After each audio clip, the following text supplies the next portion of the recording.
Hey, ScreenAgers. But this is Val here. We are here with our first exclusive interview for ScreenAgeWasteland.com, and I am super excited to be joined by the directorial team and the writer from New Fear's Eve, which we reviewed last year. Welcome to PJ Starks and Eric Huskisson. Am I saying that right? Perfect. Okay. Perfect. Yep. Awesome. Super cool Amazing. to chat with you guys. I really enjoyed your movie. So I'm Thank excited to you. talk to you guys about it. I'm glad to hear that. Yeah, Yeah. thank you for having us on. No, your Yeah, review was appreciate it. great. No, I was glad to hear it. I just wanted to start up by asking both of you just when you got into film and what films you found the most influential as you started getting into film. Eric, PJ, me or you, buddy? I'll let you go Me. first. Okay. Um, I got into film at a very early age. My dad kind of figured out that I kind of was drawn to horror movies back in the day. So he would let me stay up late on Friday and Saturday nights, and he would stay up with me. And it was all the all the hosted horror shows with some Ghoulie and all the ones, Elvira, all the ones they had the late night shows, and they were showing every, the original Fly, Frankenstein. So I really got into the special effects. Mhm. Even though you look back at those films now, that special effects were not that great for today's time. But I didn't really care about the storyline or who the actor was in the film or whatever. Um, but I mean, I did, later on with Bela Lugosi and all those guys, I kind of get more into who they were. But I just became a fan of the genre, and I ended up in theater in high school and was doing plays and thought, hey, I'm going to be an actor, and went to Western and to be a theater major, and things just all kind of fell apart with that. And I kind of still stayed a fan and still dabbled in special effects.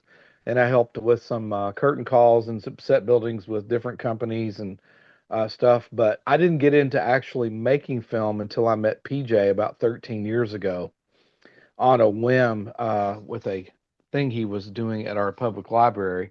And he was having a zombie night with the films he was showing, the short films called Unscripted was his program he started there. And it kind of caught his eye, and we exchanged numbers, and then we just started working together from there on out until we did Volumes of Blood together, and then we started the company and did Volumes of Blood horror stories, and now we're four four features in, and we've produced a couple together and a short together. So Yeah, that's pretty cool. How about you, PJ? Um, so I guess I got into wanting to be a filmmaker. I mean, same thing, young age, but it was more in my teenage years. Originally, I wanted to be a writer, and then I was gifted a video camera when I was about 12, and then I pretty much never looked back. I mean, in terms of what role I played, that evolved over the years, because at one time I wanted to be an actor because I did some theater in high school and stuff like that. And of course, just be because you don't have a lot of options. If you're doing videos with your friends, you always are the one like you're putting yourself in front of the camera. But then eventually I found myself more behind the camera doing directing and writing. And then eventually that getting into it more professionally, I would say within the last decade or so, it's gotten more into producing. Mhm. And yeah, so that's as far as like, but my love for the horror genre was instilled in me like at a really young age. I started watching scary movies with my grandmother around five. I was about 5 years old. Started with Ghostbusters, which I know is not necessarily considered a horror film, but I personally consider it gateway horror. Mhm. And so it started with Ghostbusters, and then it just escalated from there. And I was watching anything and everything I could get my hands on in the horror genre. And then yeah, so I guess that's why my the genre I dabble in most is this genre, the horror genre. So, and then the films that I would say most any film I watched inspired me in some way. Mhm. my film school would happen later on with like the special features. That's why I love special features and making ofs and documentaries on films because like that's how I learned a lot of the art of filmmaking. I attempted to go to film school, it didn't really pan out. And then and then yeah, and then of course now Eric says we met at the library. It was Grinder. He swiped right and it was, it's been this bromance ever since, but no, I'm kidding. It was unscripted. And then yeah, and then we started a company together in 2015 and here we are. Yeah, that's great. No, so did you both meet at Western then? Well, so I had been doing filmmaking here in Owensboro since probably 2004. That was that was like 2003 or 4 was like the first time I was in the paper for doing the filmmaking stuff. Hmm. And then I just kept going and taking it more seriously. And then like my first real feature effort was in 2008, but it wasn't until I started doing um I became kind of a glorified wedding planner, like Yeah. event planner after that, because I started doing a lot of events because I love collaboration. So instead of making movies, I started just trying to find ways to help other filmmakers get their stuff out there. And through Hmm. that came Unscripted at the Davis County Public Library. Hmm. And then eventually, yeah, I met Eric through that program, having started it there, and it gained popularity. And then around that same time that I met Eric, I was working on a video for a local radio station for their zombie run that they were doing. Hmm. And Eric showed up and his zombie makeup was fantastic. So like talking to him, I said, "Hey, I've got this thing coming up in a few weeks. Would you want to come portray this zombie in that video?" He said, "Yeah." So him and a friend of his showed up the day that we filmed all of that. And then when it was over with, Eric and I hung out afterwards and talked for like an hour. And I was also co-coordinating the film festival at Scarefest in Lexington at the time. And I said, "Hey, that's coming up in a few weeks. I need volunteers to help out that weekend. Do you want to come do that?" And Hmm. he said, "Absolutely." So then Eric and I and a couple others, we all went up there, but it was me and Eric, like we became fast friends. And then after not long after that is when I came up with the idea for and eventually pitched Volumes of Blood to the library, which became that anthology film. And after that, Eric was super involved in that project. Like even though even though he only really got like prop master and maybe a couple other smaller credits on the film, I mean he was a lot more involved than that. And so moving forward, once I realized, oh, let's see if the Volumes of Blood, because it did far better than it was supposed to be this one off and did far better than any of us thought it would do because it got found distribution and things. Hmm. Uh, we thought, hey, let's see if it's a fluke and let's do a sequel. But before that, Eric came to me and said, hey, let's try to legitimize what you've already been doing and now I'm a part of, and let's combine our efforts and create this company. So that's where Blood Moon Pictures came from. And then we Hmm. did the sequel and then eventually 13 Slays Till Christmas and now New Fear's Eve. Yeah, that kind of transitions really well into my next question, which is about 13 Slaves of Christmas. What lessons from that production process, it being your first kind of full length story, did you learn that you took into New Year's Eve?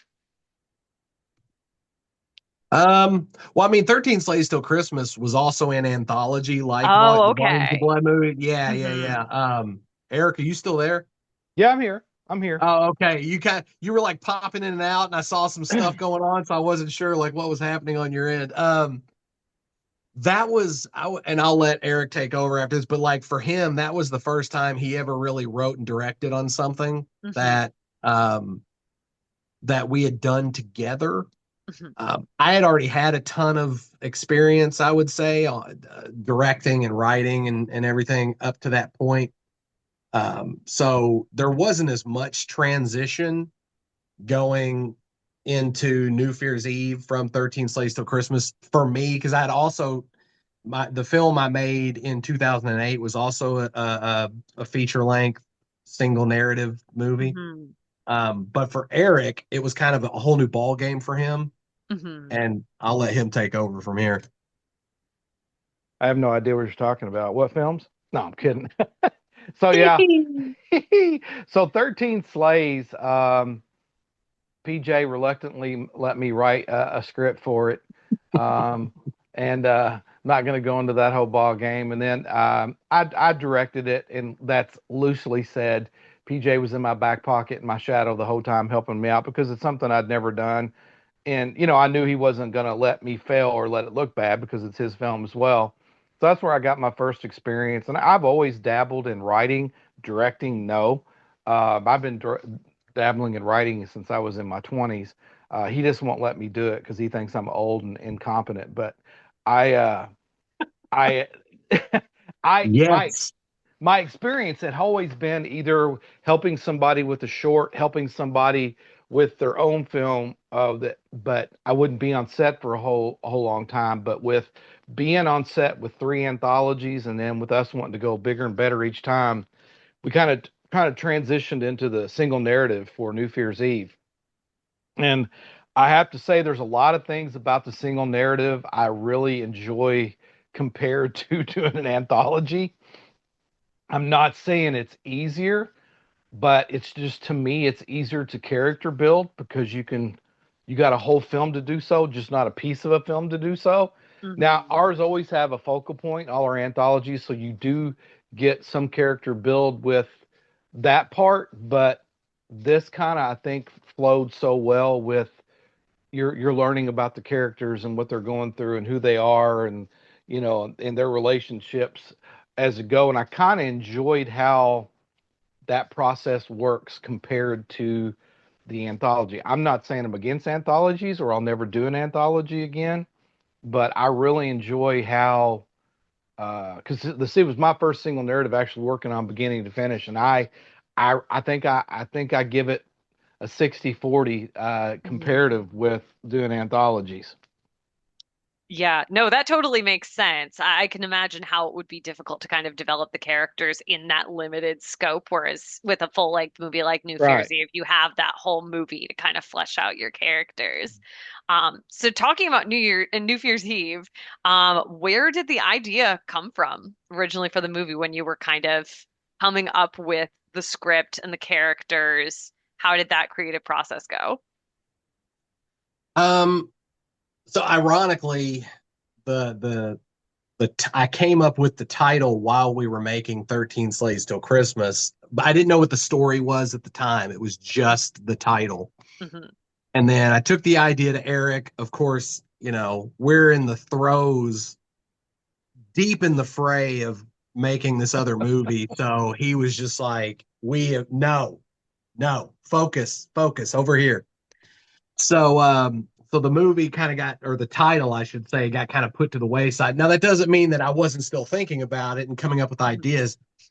Interestingly, or I think it's interesting, but like the original concept for New Year's Eve, it was meant to be an anthology. Okay. And it was going to be a slasher film, but it was going to be a slasher film anthology about these different characters and the connections between them with this killer and all this other stuff. Hmm. Um, but by the time it really came down to the brass tacks of what project we're going to make next, there were a lot of things that Eric and I had already kind of discussed, which was, what do we want our next movie to be? And do we want to make another anthology? And so we had kind of decided that we wanted to make some changes with what our next project was, what it was going to be, and how it was going to be done. And that kind of worked out because at the same time, like I had already gone through a whole bunch of different life changes. Like I'd gone through a divorce, and Hmm. um, my mom at the time, she'd like been diagnosed with double lung cancer. So there was all that was happening. My grandmother, who I was super close to, I'd lost her towards the end of making 13 Slaves Till Christmas. And of course, I was super close to her. And she's the whole reason I love the genre. So it's like all these life changes had taken place. So when it was determined that we were going to make a single narrative feature, I had to completely restructure the anthology concept and figure out, okay, so then what is the story? Hmm. And then that's when I came up with, well, it's three best friends. They all work for this same company, and it's in the days leading up to what is a mandatory work party. Of course, they hate their job, and this killer is stalking them. And then there's like a subplot happening with the police and FBI because I love doing police and FBI storylines and stuff like that because I think a lot of that stems from the fact that some of the coolest scenes in a lot of slasher films are the aftermath scenes where you have all the police and FBI. So any project we've ever done at some point, inevitably there's like somewhere there's a police or law enforcement involved so we can get police cars there and the spectacle of it and everything. So that's another reason why I like doing that. And yeah, so then I came up with the concept. I fleshed it all out. I pitched the idea to Eric. He really liked it. And then I sat down, and now it took me like 3 months to finally write the script because despite the fact that, yeah, I'm creative and everything, I'm also very lazy. So Eric was like, "Have you started the script yet? Have you started the script yet?" So it was like, "When the hell are you going to start the script?" And then I finally sat down to write it with fully intending for it to be lots of tension, lots of atmosphere, straightforward horror. If you watch any of the things that we've done previously, the stuff that I've written, Kevin Smith, I'm a big fan of his. Hmm. So he is heavily influenced. I'm sure watching the movie, you can see his influence on my Yeah. writing and everything. So I've always injected comedy somewhere into the horror. Hmm. And I was not planning on doing that with this. Yeah. And then when I sat down and I was, because at the time too, like I had, uh, was rekindling a relationship with the real Leslie Hmm. and her actual ex-boyfriend, Nick, had come into the fold and caused all this drama and it got real bad and everything. Hmm. So, having gone through the divorce, dealing with the life changes of realizing that, one of the most important people in my life now has something that's more than likely going to kill them. And how do you deal with that? And then of course you have the relationship reconciliation happening, like with me rekindling that with Leslie and all this stuff. So I had all these things I wanted to incorporate into the script, but I also use humor to cope. So Yeah. by sitting down and writing all that, uh, I couldn't help myself. I had to use humor to deal also with a lot of the serious issues and undertones and things that I was using from my real personal life fictionally in this script. So wrote the script, never said a word to Eric about any of that, finished it, sent the script to Eric to read, and It was okay. I honestly, I mean, I almost stopped reading it, called him in the middle of it because um I mean, when he came to me with the idea originally, I was like, okay, yeah, cool. Let's do that. It's the next holiday, so I'm expecting this holiday slasher with, more kills and blood and this thriller ambiance of just this you know, really intense horror movie and I get you know, 65% comedy and 35% horror. I mean, it's not that I don't know, but it was just I called him up and I'm like, dude, what the hell is this? I'm like, this is a comedy. This isn't a horror movie.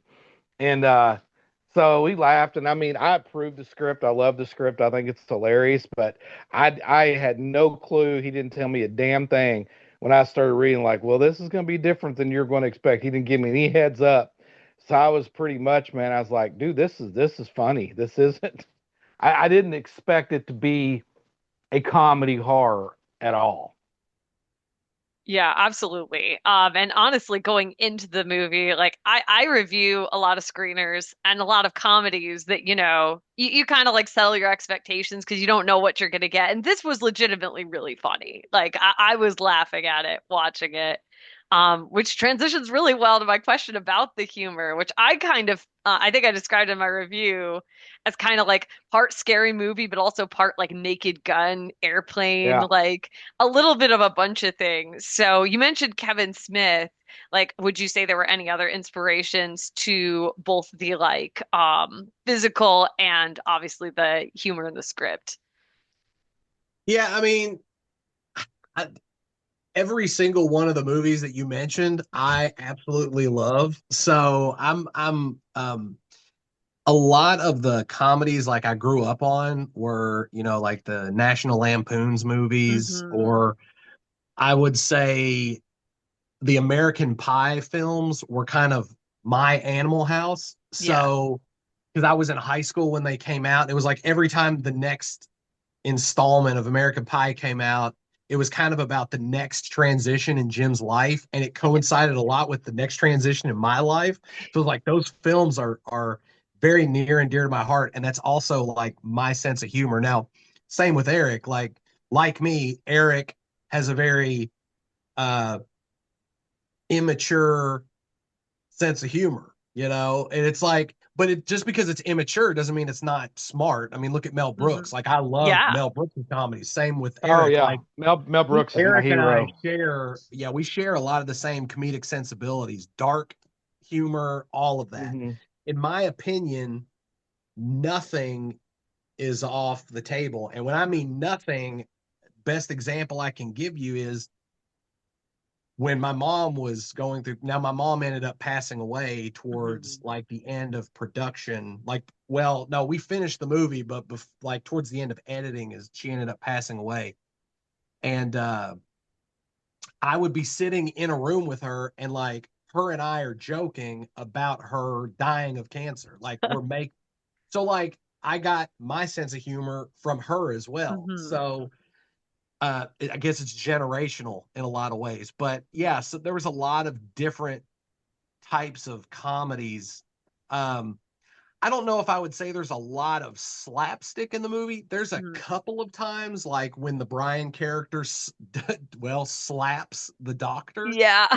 That's probably, I would say, that's the only time it ventures into that territory. And I almost didn't do it, and that was because when it came to the horror elements or the doctor in particular, I wanted to keep it as straightforward and serious as I could, because Yeah. the doctor, and I'm not trying, I hate to get artsy fartsy on you because I'm definitely not an artsy fartsy filmmaker, but the doctor does symbolize um, catastrophic change that Hmm. happens in a person's life. Like Yeah. and then, typically with catastrophic change comes trauma and things that have the ripple effect. And Mhm. that's also like what he creates. I mean, there's a lot of other things. Like I'm a fan of true crime. And of course, I've always been I don't want to say a fan of serial killers, but fascinated by serial killers. And after you watch so many things, you kind of have an idea of, when this sounds kind of disturbing, but how a serial killer operates. So Mhm. I used a lot of that knowledge also in how the doctor is, but I'm also a big fan of the slasher subgenre. So there was a lot of elements and things from different sources that I was incorporating into that character. Um, but when it Well, came to that moment where Brian is supposed to slap him, I wasn't going to do it at first, but I thought, man, it's too good of a It's moment. so funny. It's a but great but I moment. think what makes it work so well is it's not an angry punch or a shove or anything like that. He's the more down to earth, probably least violent character in the Hmm. movie. hmm So he open palm slaps him because he's not a fighter, and it's almost like a knee jerk reaction, but it's also like such a shitty slap that he does. yeah, And the funny thing is when we filmed that scene, when he slapped Turner, the actor, when he slapped the doctor, it actually shut off the eyes by yeah, accident. Oh yeah, no. yeah. So so we Happy tried to, accident. exactly. And the thing is like we did multiple takes because I'm like, oh shit, the eyes are going off. We need to do it again. And we kept, and it was like every take we did, the lights in the eyes would shut off. There was no way we could film it where the lights didn't go off. And then I had this like light bulb go off in my mind where I thought, okay, how about this? Let's just go ahead and use that first take because it was the best one. But what we'll do is we'll have the doctor turn towards him and then the lights in the eyes pop back on. And then it cuts to him going, oh, I got, and then he runs off. So that part right there, like Eric said, that it was a happy accident that spawned an idea that actually works really well because when the doctor turns back towards him and the eyes pop back on, that always gets a really good reaction, like in an audience setting. And then by extension, Frank, when he did the score, that gave him a moment to where he could do a musical cue that kind of paired up with the eyes coming back on. So it Yeah. just works so well. Yeah, what a great happy accident, and it's a really fun scene. I actually had a question. This might be more for Eric, but probably for both Yes. of you.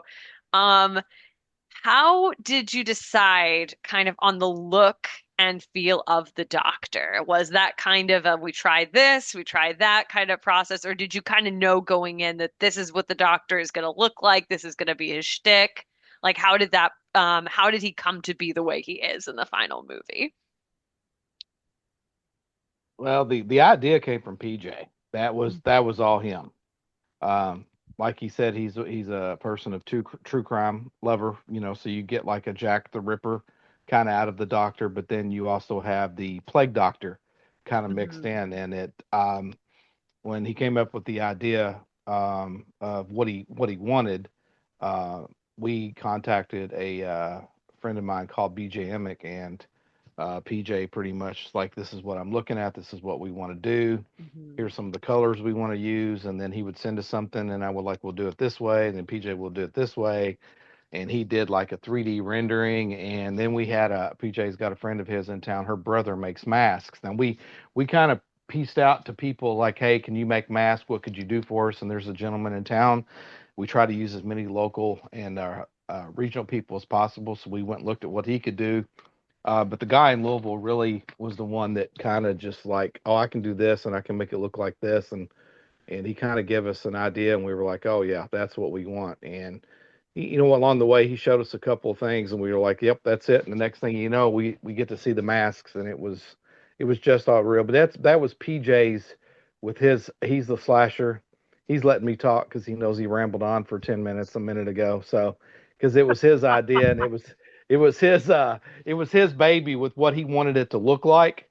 We did use also had a coat used in one of our other films that was PJ's that I had wore, and we had it pieced together by a seamstress here in Owensboro that we've used, and to make the coat to put, is it Evernest coat? Am I saying that right? Uh, in Inverness. Inverness. I always forget the end of the Inverness look for that time period, and so she just had to put like a cow cape on the back of the jacket, and I'm surprised it fit him because it was a little tight on me, and he's like 6'3". So, but I mean, once PJ he found stuff online he wanted him to wear, and we got the mask and the top hat, put it together. It's fantastic.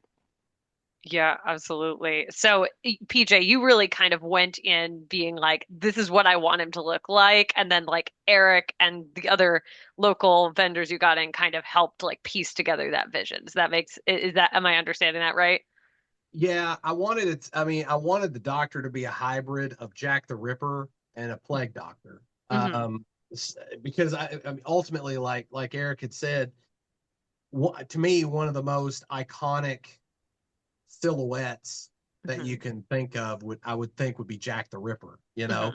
And even though he probably never dressed that way, didn't look like that at all, probably never even wore a top hat. It was like we've glorified that look so much that it's like, so by mixing the two, it also gave the doctor the MO. But when we got with BJ, yeah, like I had multiple ideas of, like the red vest and the red gloves and stuff like that. So I knew or had a really good idea as to how I wanted it to look. Now, the mask, on the other hand, that wasn't anything necessarily like I was like, it needs to look exactly like this, other than it needs to be a plague doctor mask, but also needs to look like something that could be made at home. Hmm. I didn't want it to look like something that he just went to the store and bought and modified or anything like that. It's like he made this. It's something that somebody could make at their home, or go out and maybe buy a couple of things and then make the rest and piecemeal it together. So that's how the mascot got or came to be realized. And then, of course, throughout the process of illustration, I gave some tweaks. Eric put in his 2 cents, and then the look of the doctor. That's after a bunch of different hands kind of get put into it, and the costume gets put together. Then that's what you see on screen. But it looks almost exactly like what I was hoping it would look like on screen. And that's the other thing too. It's like I'm a big fan of silent mass killers like Michael Myers, Jason Voorhees, where they're all business Hmm. and any personality they have is given to them through body language. Hmm. And that is Jesse did that in spades. So Jesse McDonald, who also played Ned in the movie, the drunken boyfriend at the end, Yeah. towards the end of the film at the party, that's the same actor. So Jesse gave him a lot of his nuance and the way he walked and how he always balled his hands into fists and stuff like that. The fixing his coat after an intense situation, things of that nature. Like Jesse gave that to the character, so Hmm. that was all him. Um, but when you're making a slasher film, you want your killer to look cool and be stylized and hopefully have that iconic look. So when people look at it, they're like, "Oh man, that's pretty badass looking." And I feel like we achieve that with the look of the Doctor. For sure. I think that the doctor really kind of still hit those comedic beats while still kind of having this overall kind of haunting presence throughout the movie. So I definitely agree that you achieved that. So these questions are more fun. I wrote, this movie contains my absolute nightmare, which is being stuck at a office party on a holiday. And is there any real inspiration for that situation or for Mr. Dugan? No, No. no. To be honest, I knew like when I was writing it in the third act, it was how do you get everybody to a party, but they don't want to be there? Will you make Hmm. it mandatory? I don't think I've ever worked anywhere where they were like, I mean, there's mandatory things like you have to do staff meetings and stuff like that. Hmm. But I've never been to an actual workplace, never been anywhere where they're like, oh, you have to come to this party we're putting together, or it's somehow going to negatively affect your employment here. I don't know how there may be a place that does that, but that was just a plot tactic to where I could get everybody together in one place where the doctor could follow them, and then you have the party atmosphere. Because that was the other thing too. Like, as much as this is a New Year's Eve movie, it doesn't really get New Year's until that last third act party scene fights For and sure. with the fight scene and everything. So like that's where it really becomes a New Year's Eve movie. So that was kind of the whole reason for doing that because we because like during pre-production, I always told Eric, I'm like, look, anytime you see a movie that's a Halloween movie or a Christmas movie, it's like the most Halloween anything has ever looked, or the most Christmas, because very rarely do you see a holiday where it's celebrated and decorated as much as you see them in movies. Like it's always over the top. So like Hmm. that's what I wanted when it came to that third part act party scene was like it had to be very over the top where it's New Year's Eve, Hmm. which is another reason why that Happy New Year's banner got used so many times. Like it got probably overused, honestly. But yeah, no, none of that was. And Mr. Dugan, like I'm a big fan of The Office, Yeah. so he was very much supposed to be like if Michael Scott was also a total piece of shit, Yeah, that's Mr. Dugan. makes sense. All right, Yeah. my last fun question for both of you is what is your favorite kill in the movie?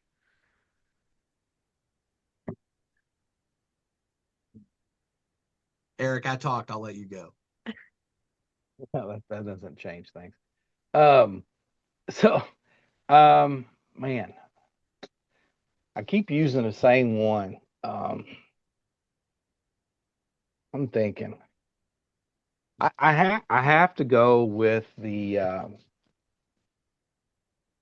torture room, and not well. I'll take that back. I guess the not the one with the two people, but where the two cops go in and The the kill slaughter room room. thing. The kill room The scene, the the slaughter kill scene. room. Yeah, Yeah. I just like the fact that it's the cops get so surprised of what they walk in on, and then this thing is happening to him, and they can do nothing about it. But at the same time, it gets worse, and all they can do is stand there and watch it. And I love that kill and how they're in that moment of, oh shit, we've got to stop this. And then when they realize they can't, then all the other havoc starts, and it's like they just have to sit and watch it, and there's nothing they can do. And I just that's my favorite one in the film. What about you, PJ? Uh, I mean, I this really is my favorite one. I mean, there's a lot of kills in the movie that I like that I Yeah. think are clever and that sort of thing. But the Of one course you that do. turned out, well, I wrote them, so of course I have a biased Exactly. opinion. But to me, what the kill that became my favorite was the one where the Ruth character gets her head slammed into the glass door and to the point where she gets killed. But a lot of that is because of how good the sound design is and everything. Yeah. Um, that's that's where the magic is. That's what makes it so effective. So that's probably my favorite kill in the movie. Yeah, absolutely. Our link is about to die, but I'm going to send you a new one for my last All right. question. Oh, All you're Um, right. good. so sorry about that. I will send No, a no new link problem. momentarily. All right. Well, I really only had one more question, and that was just what are y'all working on next? And is it a sequel to New Fear's Eve, or is that a possibility? Well, we hope so. Yeah. That I keep ending feels saying like there could be a sequel, to me I Well, anyway. I and it was 100% designed for that specifically because yes, there's a fully fleshed out story for the sequel and somewhat even of a third movie if it were to get that far. Um, yeah, so it was intended to be left off on a cliffhanger for anybody who's seen the movie. It's funny because I'll read like a letterboxd review and they're like, that ending is shit because it just does there's no ending to the movie. And I'm like, it reminds me of this time when I talked to somebody after the first Lord of the Rings came out, and they were like, the movie is terrible, it just ends. Or And like I Dune go, Part One. yeah. I was like, you know that it's a trilogy, right? Like there's two other movies. And they go, what? There is? There's going to be two. And I was like, yeah, it's a bigger story happening. So it's left off on a cliffhanger. That way it moves into the next movie. And they're like, oh, I didn't know that. And I'm like, do you not at least research a little bit before you go watch something? But Guess I not. feel like the way the movie ends, it ends in such a way to where I feel like it's kind of self-explanatory that it's meant to be a cliffhanger, Mhm. right? So you're like, oh, there's got to be more to this. So sequel. Now, Mhm. whether or not we actually make the sequel, that has yet to be seen. All But right. hopefully it does well enough to where Cineverse would be interested in the possibility, or maybe we find a rich doctor who really liked the movie and is like, hey, how are you getting the sequel made? And it's like, your bank account. Hell yeah. Well, best of luck to you because I would love to see a sequel as well to New Well, Year's thank you. Eve. That's Can you awesome. tell the screenagers where to find you and where to see your movies or Oh, you're plug gonna let me talk. anything?